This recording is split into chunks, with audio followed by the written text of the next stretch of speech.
Oh, hey, babe. Hello again. Hi. How you doing? Cheers. I'm okay once I have some wine. Ooh. One of those weeks, huh? There's just been a lot on. I think we always tend to say that, don't we? Yeah.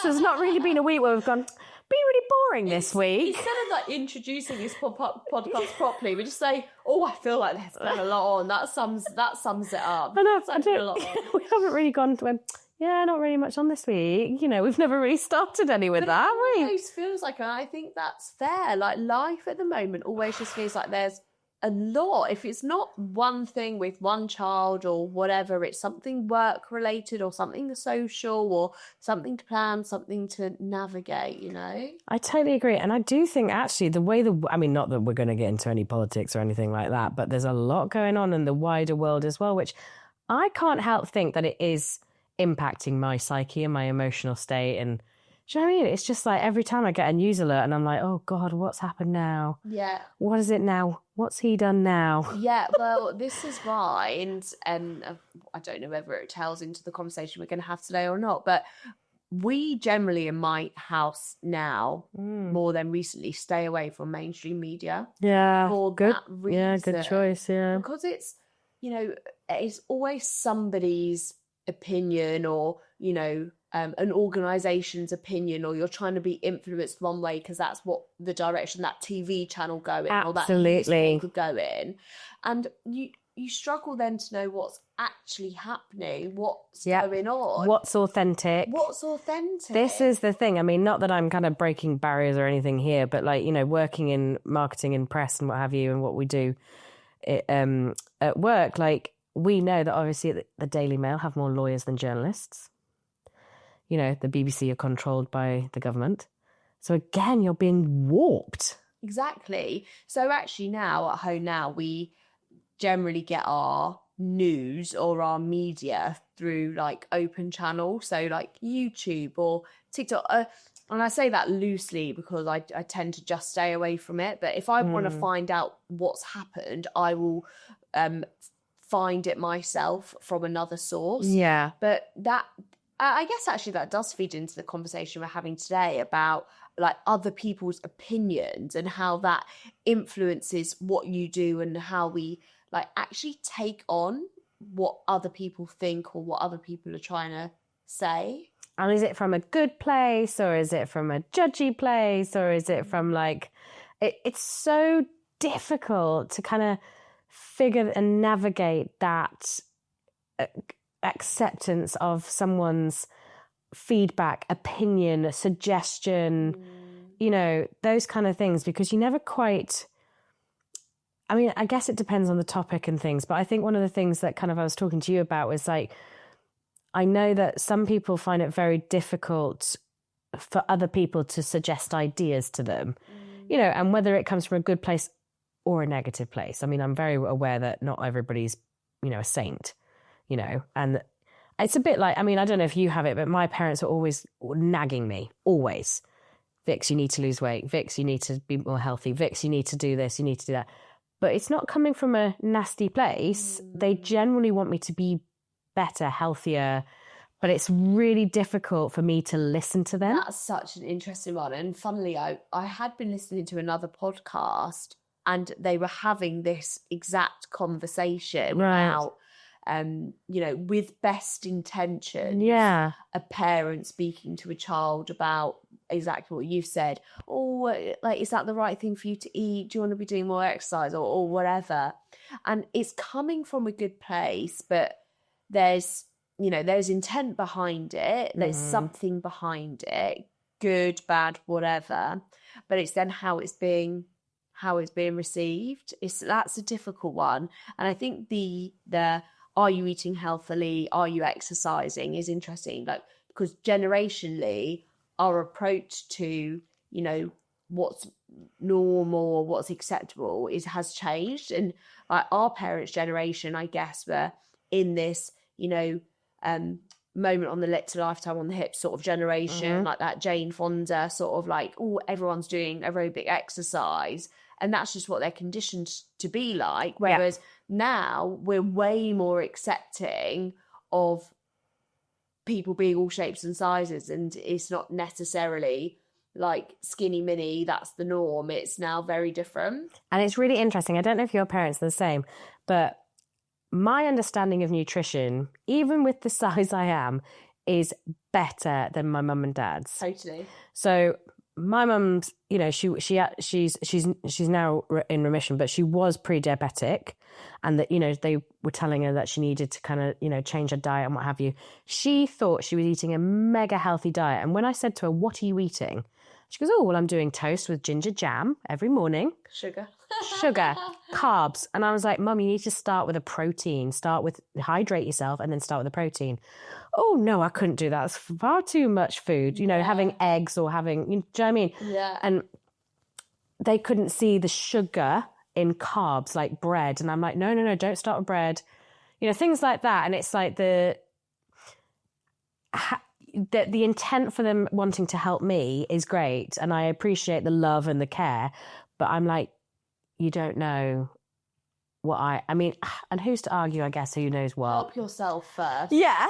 I'm like, here's some YouTubes. Yes. Watch them. Don't just listen to This Morning. But that right. And we've spoken about social media before, but I would say, you know, that is one of the benefits that has come out from like this new age of like media, social media, is we are able to educate ourselves a lot more. And I think maybe that's why we're like less accepting to people like chipping in, because we potentially feel like we've educated ourselves on a subject and we don't need Sally over there in our ear talking about something she's got no idea about. And that's a perfect example of what is okay and what isn't, and how can we manage it. So I think a lot of it, as well as obviously Sally giving her opinion on something she may not know about, as my mum and my dad do with me, and it's like, how can I manage that? Because at the end of the day, you can never really truly tell if someone, what the intent is, you know what you're saying before. And how can I manage that? How can I accept and embrace what they're doing and kind of accept the information but not let it get me down, not let me feel, you know, that I'm devaluing myself because like not feeling like that I'm not good enough because they're telling me what to do, because obviously I'm not doing it right, because they wouldn't be telling me if I was doing it right. Yeah. Interesting. Like, generally, would you say like you are good at taking feedback? Yeah. You are good at I seek it. So I'm really, and I don't know whether this comes from having decades of therapy. I mean, I started therapy very, very young, and I've done a lot of different therapy. And I almost want people to kind of tell me the good, the bad, and the ugly. Yeah. Because to me, I'm ready to learn and make a choice for myself, because I'm comfortable with knowing I'm not perfect. I'm comfortable with knowing that I don't know everything, and I will get things wrong and I will fail. But I want to know how to learn from it. Yeah. Whereas there are certain people, like, I mean, I'm sure Lawrence won't mind me using him as an example, but Lawrence finds taking feedback from my parents, for example, God, my mum and dad having a right go this episode, but you know, they love him dearly, and you know, he's part of our family, no questions on that.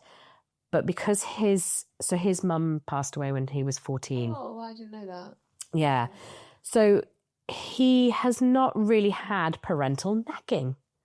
He's never had someone really nagging at him to make his bed and to pick up his clothes, and, you know, because it didn't quite pan out in that kind of typical family circumstance. So when my mum and dad kind of started, you know, feeling comfortable enough to nag him, you know, Lawrence, do you think you might, you know, lose some weight? Lawrence, do you think, you know, how's your job going? You know, what's going on here? What's going, you know, like, they're doing it out of a good place because they want him to be better. They want him to feel better about himself. But the reaction, he was furious at them. How dare they tell me how to live my life? How dare they do? That's so difficult, because they're almost probably trying to step into that parental role. Exactly. Knowing you didn't have that. Exactly. Best it intention. comes from such a good place. Oh. But he's I mean, we're 8 years in now, so I mean, he's doing pretty well. He's dealing with it now, and he's kind of embraced that. But at the beginning, it was very, very hard. See, that's very hard. That's so tough. And I actually think, you know, being a parent or like an in-law or whatever is a really funny one to navigate, because I know when I look at like my parents and Rory's parents, and often both sides tiptoe around each of us in terms of like if they think something or if they don't. And I know, and like Rory says it like only jestfully and nothing's ever serious, like sometimes he'll say something like maybe like to my dad that's like totally like outrageous maybe in terms of something that he's done or whatever. My dad's like probably disapproving and he's like sitting there like yeah, that sounds great, this is my dad to Rory. And like Rory will say to me after, oh, your dad didn't think that was a good idea, did he?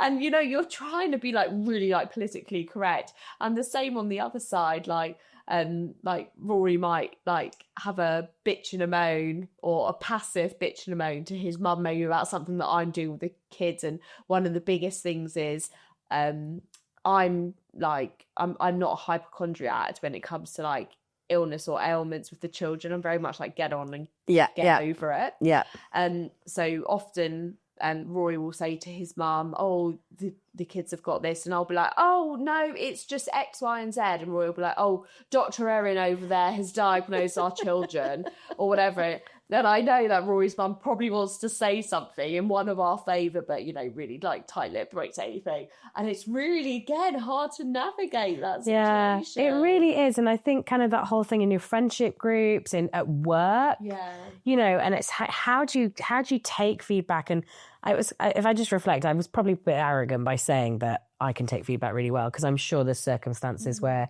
I would feel much more vulnerable and much more kind of unsafe. What would be one of those circumstances? Probably when I'm trying my hardest at something. Yeah. Something like bringing up kids, I guess, is probably an area. But at the same time, I think I try and take a really kind of measured approach. So if I put myself in a situation where maybe another mum or my parents or Lawrence or, someone somewhere like my sister or something is telling me, I've told them about a situation with Sophia or something, and they've said, do you know what you should try? Oh, what about if you do this? What about you do that? And it really, I think I have to be very measured in understanding what they're trying to do. It's not an attack on me. It's not an attack on my parenting. It's trying to help a situation. Now, whether the intent is good or bad, there's obviously, they're trying to sort of tell me a way of changing whatever. And it's whether you've welcomed that advice or not, whether you're just venting, not looking for somebody to solve. Well, that's the balance, isn't it? Because there are points where I genuinely want to listen to everybody, the good, the bad, the ugly. I seek out that feedback. I want to understand, I would, like, as a friend, I would want to tell you if there's something that I feel, I want you to do better because you're brilliant and you don't need to do that because of this reason. Yeah. But at the same time, one, we haven't been friends probably long enough for us to maybe be psychologically safe in that space to do so. But then at the same time, if you're just going through something and you just want to go through it, how can I be there for you and do we just sit and have a glass of wine, ignore each other, have a little bit scroll and just be there? I'm here with you, Erin. Like, doesn't matter what you think. Let's just get through it together. Do you know what I mean? So it's interesting you say the thing about the friends thing, because I have been in a couple of situations where, I've probably been a little bit stressed because my kids are doing something or whatever. And somebody has said to me, just leave it, just let go, whatever. And I have listened, and I almost needed that reassurance. I needed somebody to be like, Erin, chill out. Your kids are fine. You don't need to be on it right now, like whatever. But often I'm a really open person and I speak about a lot, and I probably speak too much sometimes, and I'm very guilty of that. I find it very difficult to stop talking. Like when I'm emotive or I feel like, I feel like I want to get something off my chest, I probably should respect the boundaries of other people sometimes when I'm talking, but that's just my way of getting things out. And often I'm not looking for feedback. I just need to speak. But sometimes I do welcome that feedback, and that sort of makes me feel better about a situation, or, you know, helps me rationalize the situation. But often with like when I'm talking about maybe work things with Rory, you know, I'll speak about it, and, you know, there's only so much advice somebody that's not in that situation can give you, but it then annoys me more when somebody tries to give me advice about my work. Yeah. And I'm like, I'm just talking about my work. I don't need you to tell me what to write in that email, or what approach I should take with that member of staff, or whatever. I'm just telling you about my day. It's really bizarre, isn't it, where you feel triggered and where you don't. Because there's plenty of situations where people have told me things that I should be doing with Sophia, where I'm like, yeah, no, honestly, that's great. Thank you so much. Delete. Yeah. Like, I'm like, yeah, see ya. Delete. Yeah. No, archive. Whereas there's other situations, like you say, about, don't you tell me about that email. Like, I'm just moaning about that email. Don't you tell me about what I should have done about that email. Yeah. That's my thing. Do you know what I think it is? And it's just popped into my head.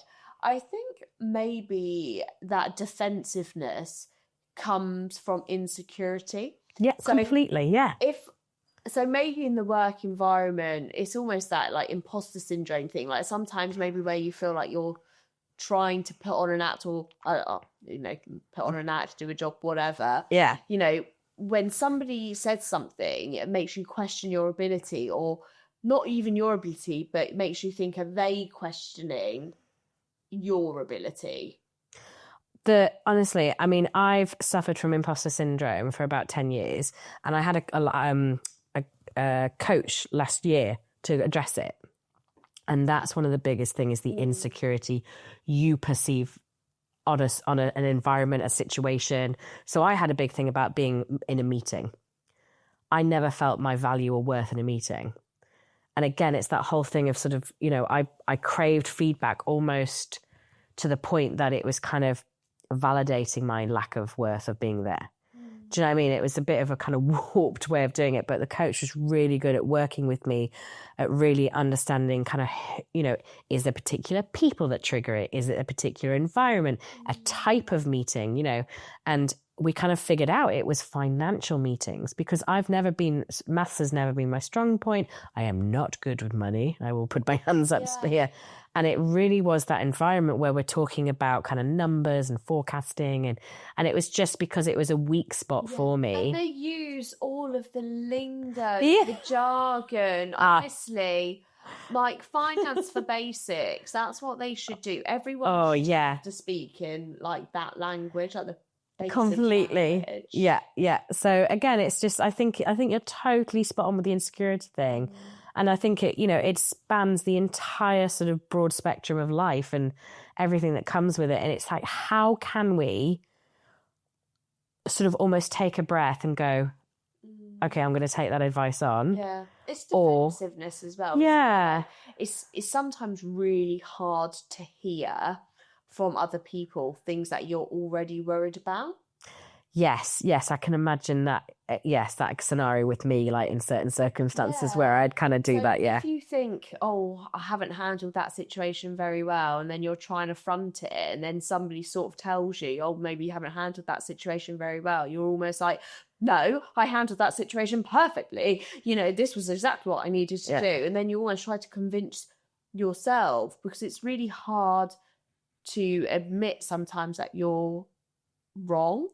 And one of the things that I desperately struggle with, and I don't know why, and I've never really got to the bottom of it, and I probably haven't had quite as much like therapy over the years as you have, but I've had my fair share. But I really struggle with like the taking ownership is probably the wrong thing, but the apologising in situations. Do you know what? That's one of the biggest challenges I think we face as a society, is that we have been brought up in a way that means that we have to like always have everything right. We always have to have everything perfect. We always have to. So when you do something wrong, it's an attack on you.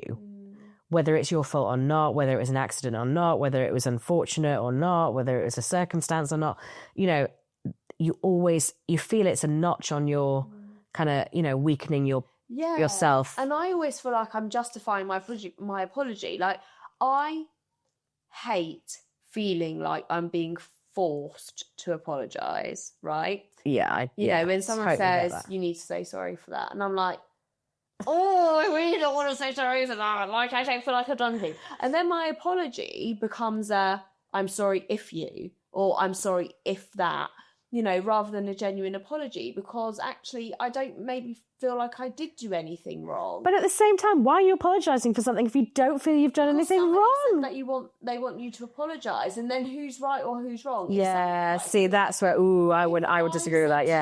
Yeah, you've really upset me. Something I didn't like, something that you did. Yeah. If you didn't agree with that, would you feel like you still had to say, I'm sorry if something that I done upset you? So if that circumstance, if we'd had something where I'd really upset you and you feel you expected an apology for that thing, I'd want you to tell me, because I want our friendship to be open and genuine, and for you to say, Vix, that really pissed me off. Like, it was not okay what you did. And if I genuinely felt that I hadn't done anything wrong, I would apologize to you about the fact that I made you feel that way.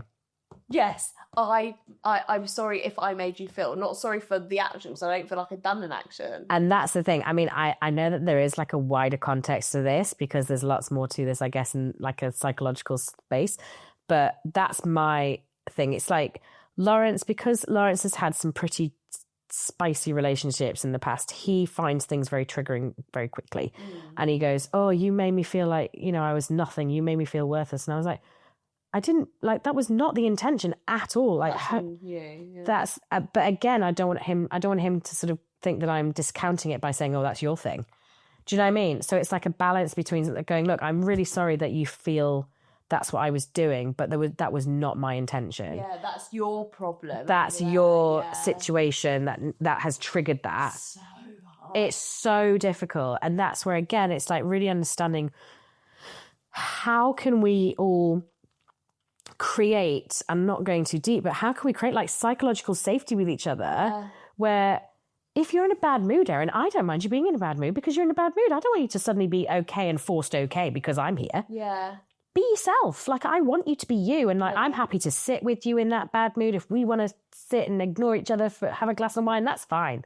Like, I'm that kind of friend where I will show up for you whatever you need me to be. And that's, I think, what I kind of have learned over the years is that we're not all perfect humans, and we're not all going to turn up with our hair done and our like game face on. Do you know, sometimes we've just had a shit day and I'm not in the space, and I just want to, you know, and you might just want to sit with someone and go, oh, I just need a fucking glass of wine. Could we just have a glass of wine? Do you know what I mean? Just like allowing us to be human and have the feelings.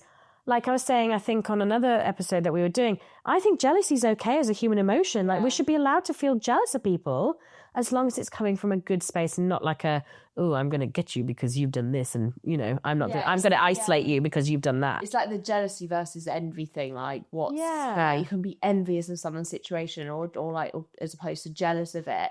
But the situation that you were just saying is like, you know, can I be sorry and not sorry at the same time? Like, I'm really sorry if that's how you feel, but I'm not apologizing because I haven't done anything. Whereas now I do think we're being forced into this apologizing thing, and it's something I'm quite mindful with the children, actually. Yeah, I can imagine. Yeah. Funnily, what Freddie does now, and actually Max, but slightly less context to it than Freddie can give it, is if something happens to Freddie, maybe I've done it, said something, done something or whatever, he'll go, you need to say sorry.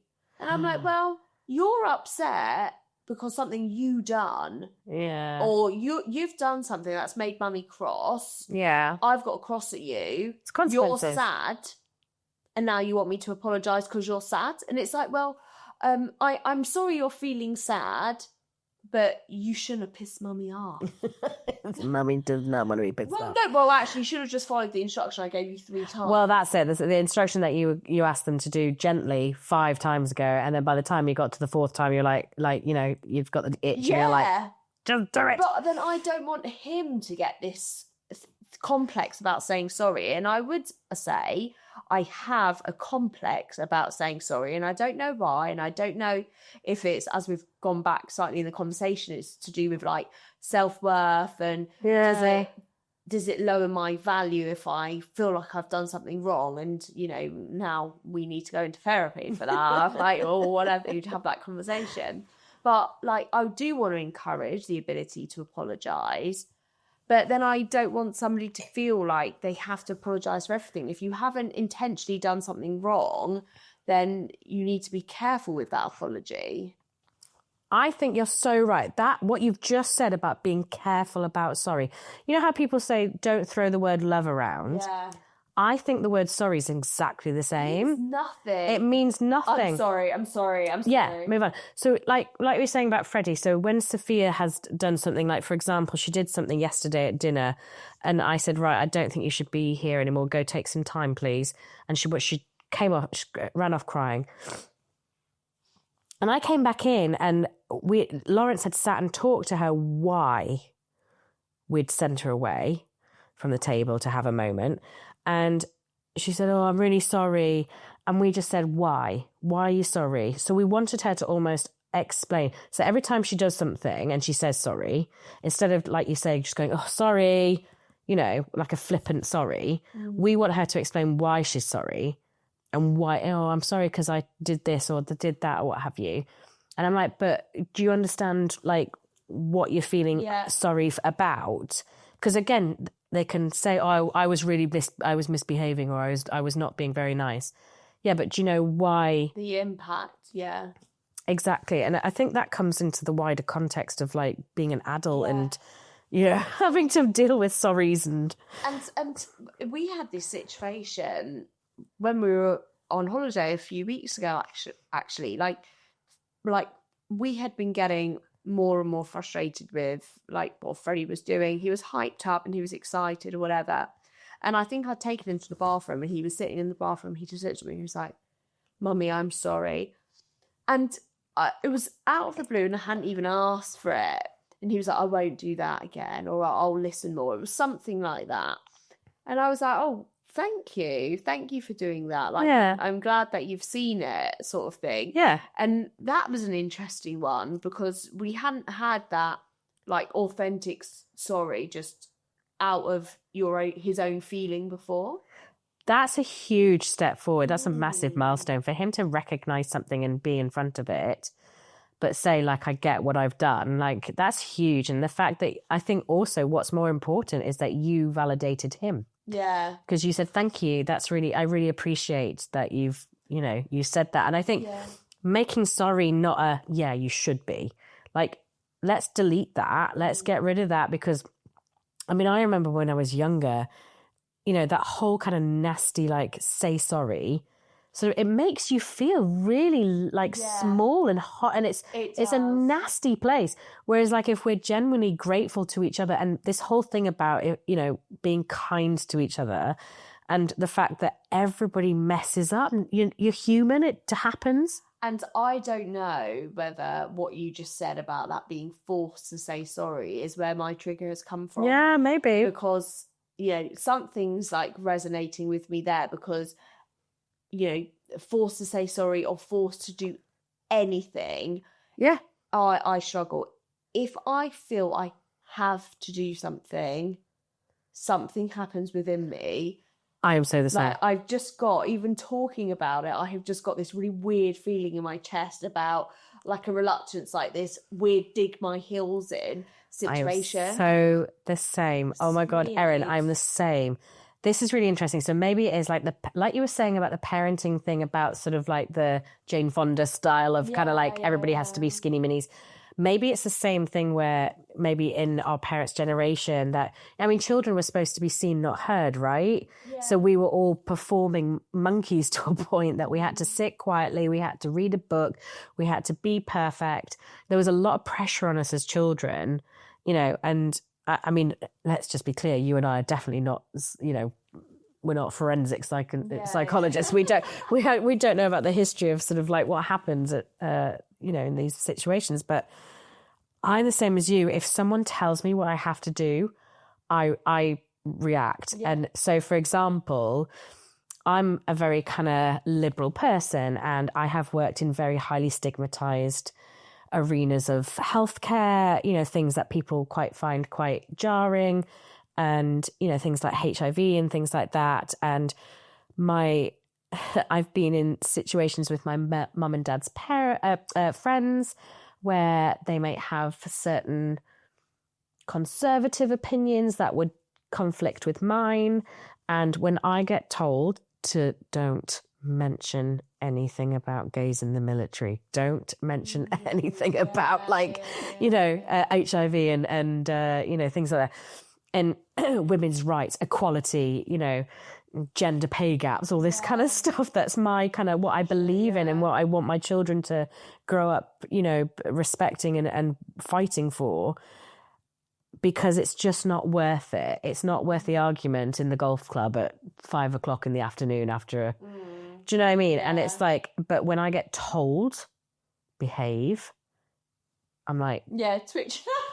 I'm like, don't tell me that. It's so difficult. Because I, like you were saying about, do you know when you said dig your heels in, my whole body kind of went like that. Yes. Like, that is that feeling that I got. Literally did that. Saying. Yeah. Like, if you tell me you can't do this or you need to say that or whatever, say you're sorry, Erin, say you're sorry. I'm like, absolutely no freaking way am I saying sorry right now. I know I've done something wrong, but absolutely I'm not saying sorry. And it's so interesting because maybe it is a generational thing. Maybe it is the fact that we've grown up in an expectation, whereas, like you're saying about nowadays, there's less conformity. It's more about a celebration of diversity. You know, whereas before we all had to fit the mold. We all had to fit the kind of, you know, all the girls had the same haircuts and the same dresses. All the boys had the same, you know, shoes and the same, you know, whatever. And like there was such a fear of being different. Yeah. You know, whereas now it's all actually about celebrating diversity and being different and actually celebrating the unique components that make you who you are, you know. So interesting. So on the flip side of that then, are you good at giving feedback? How do you feel about like giving it? So this is a really interesting one because I have been given feedback that I give good feedback. Oh, okay. In a professional environment, I'm going to say, because I don't think I've had a direct friendship sort of situation where someone's gone, ooh, that was very good advice, thank you very much. Whereas like so I think, but again, I think it comes from the space of being in therapy and being safe. So and I don't want this to be about my work, but my team, I adore them and I think they're fabulous and I want to celebrate them and I want to make them feel safe so they can come to me and I can come to them with any kind of feedback. Mm-hmm. So again, it's very much about creating that psychological safety.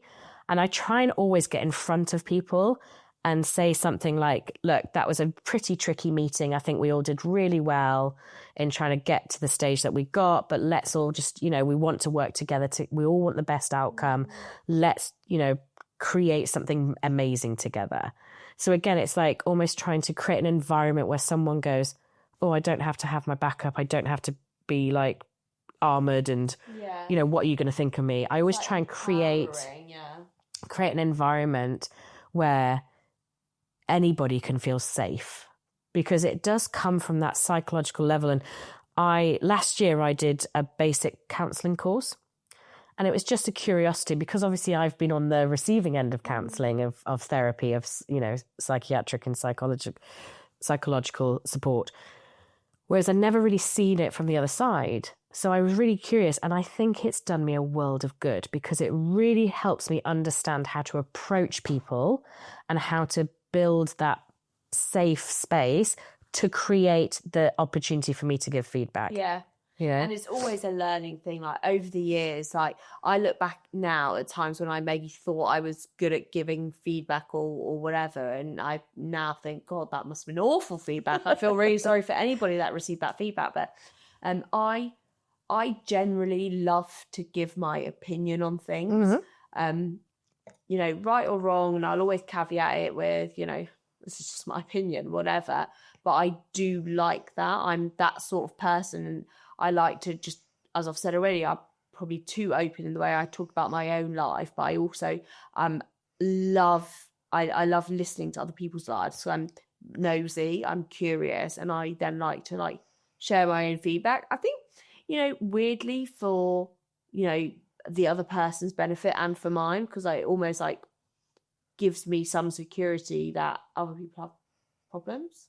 Oh, yeah. Like, is that something weird? Look, I mean, I think this is why I think I was drawn to you, Erin. I honestly do, because you are so curious, and I love that about you. And I think, you know, when you're saying maybe I am too this, that, and the other, I don't want you to say that. Yeah. I want you to be Erin, and I don't want you to hold back Erin, because if you hold Erin back too much, Erin's just going to explode. But that's my problem, and I say this a lot to a lot of people, and I think this platform, this podcast that we're doing is testament to that, because a few people had said to me, you know, when I said we were going to do this, or when we first done it, is, oh, Erin, you need to be careful about what you're saying, like you need to be whatever. And I'm like, but I can't help it. I'm honest, and you know, I will say what I think, and I'm not going to be directly rude to people because I'm not that sort of person. But I'll speak like very generically about situations, because one, it's important to me, and I think, you know, for the purpose of what we're doing this podcast for, it's important and relatable to other people to know that we're all going through the same thing, and I'm not guarded necessarily in that sort of way, but I maybe need to be more mindful. I don't know, I've got an argument for you in the fact that you don't need to be. Okay. And the reason why is because there are horses for courses, you know, and there are people in your life that maybe won't be the same as you, but it's allowing you to be you in the full sense of who Erin is. You know, I'm Vix, and I can be a lot for a lot of people. There's a lot of people out there who think I'm too much, and that is okay, and I'm okay with that. Might be a bit sad sometimes. It's okay for me to be a bit sad about it, but at the same time, I'm me, but I'm okay with people not being okay with that. And that's the bit I think that's really hard sometimes for generally people to kind of embrace. And I think you're brilliant, and I think I want you to know you're brilliant. So I will always be like, Erin, you know, I'm always cheerleading Team Erin. But that's because I think sometimes I think we all need to do that for each other. And I think this goes back to those conversations we've had like way back about like finding your people. Yes. And I think if you're with people that are on that same page as you, then that's great. And others might not be, others might love you for certain things and find other bits too much. And it's okay for that to change as well. Yeah. I think, you know, like we were talking about before when we were talking about the breakup stuff. Yeah. You know, we all evolve, we all change circumstance, which means that we all change as people. And I think there's a definite, you know, opportunity there to really grow ourselves and also embrace the fact that we're not, what's that whole thing about, you're not going to be everybody's cup of tea, and if you are, you're a mug. Do you know what I mean? Yeah, I like that. And it's like, there's that wonderful meme, which I love, is that you're not everybody's cup of tea, darling, you're a glass of champagne. Like it's, do you know, it's just that whole thing of like, just be you and like celebrate you. And I totally get that everybody has self-doubt. And I definitely think I'm not, you know, afraid of kind of saying that I have it too. But I think I do live in a little bit more of a positive bubble because I've had the therapy, and I get that. So I get that maybe I'm advanced in that bit of my life more. Whereas I want people to realize that we're all here on this planet and we're not here for a long time. So it's being you and being amazing at being you, because I can't be you, but you're amazing at it. Yeah. And it's just enjoying like being Erin. Like, I love Erin that has a glass of wine and can dance to ABBA and can just love life. Do you know what I mean? And that can ask the question and also go, do you know what I don't know? Do you know what I mean? That's what I love. I love your curiosity. I love your like vibe. And that's where our vibes, people out there who won't necessarily go, well, that's not for me. And that's okay. And that's it. And it's like, you know, I think we've said over and over again now, it's just like, just do you let them in our buddy Mel's book, and just do it. And I think, you know, this conversation I found really interesting because I think we're very similar in some regards in terms of like giving and taking feedback, but we obviously then have some differences, and that's the same for everybody. And often we'll welcome feedback and sometimes we won't. And actually, even as a friend of somebody, it's knowing when they want it and when they don't as well. It's so hard. And how do you know that? Like, we're not telepathic. Yeah. I don't know what day you've had unless you explicitly write down what exactly has happened. Because again, you might have had the day from hell, whereas if you tell me that day that's happened, I might go, that wasn't that bad. What are you on about? So again, it's like perception. It's that whole thing of like, you know, you can't judge someone on their feelings around something, because something that may have happened to you that they have, you'll have different experiences, you know, and it's not judging them on the way they felt about something. So, you know, we've got with the kids, like, it's the same, like the boys are very different to Sophia in how they react to things. One of the boys is very, you know, he's very hot-headed. He's got a lot of anxiety about things. And the way he deals with it compared to his brother is very different. And that's okay. So we want to be there and support him and make him feel safe. So he doesn't feel guilty about feeling angry, doesn't feel embarrassed about feeling stressed or anxious about things. You know, it's okay. It's okay. It's a human trait. It's all right. You know, and it's, again, I hate harping back to this. Honestly, I should get a pound for every time I say it, but that psychological safe space, that safety of knowing you're human and it's okay, you know? And that's what I want everybody to feel. Everybody out there, just feel that you're human and you're okay. And that's what I was honestly, you've just taken the words straight out of my mouth, because that's what I was just about to say, is that is what I feel like this is for us, is creating a safe space, having those conversations and, you know, realizing that we're the same or we're different. And everybody else is out there being different as well. And that's one of the things that we're actually really loving about doing this, is like hearing from other people, finding out that people are finding these conversations like relatable, and the chat that's coming off of them, and like bumping into the school mums in like the playground car park or whatever, and be like, oh, we heard that conversation. And, you know, if there's conversations that people want us to have, we want to hear about it. Yeah. So we can have them. That's such a good idea. Yeah. If anybody's got any topics or anything that they feel has happened to them that we can, you know, talk about. Yeah, I'd love that. That'd be really cool. And I think it's a community. We're building a safe space community. And that whole thing about, you know, if you can be anything in this world, be kind. Yeah. You know, let's all be kind to each other and just, you know, why do we need to judge each other? Like, we're not here for a long time. Let's just enjoy ourselves and have fun. We're definitely here for a good time. And on that note, we have to remind people to please follow, subscribe, like, do all of that on our socials, so you can be the first to hear about everything and keep up with all of our episodes and all of the fun stuff that we're getting up to. Exactly. And also share with your friends, because if you think some of this really would resonate with some of your friends or your family or whoever, share it on. Share it on. Share it on. Well, here we go. We've got this, babe. We do. Maybe we do. Maybe we don't. Oh, who knows? See you, girl.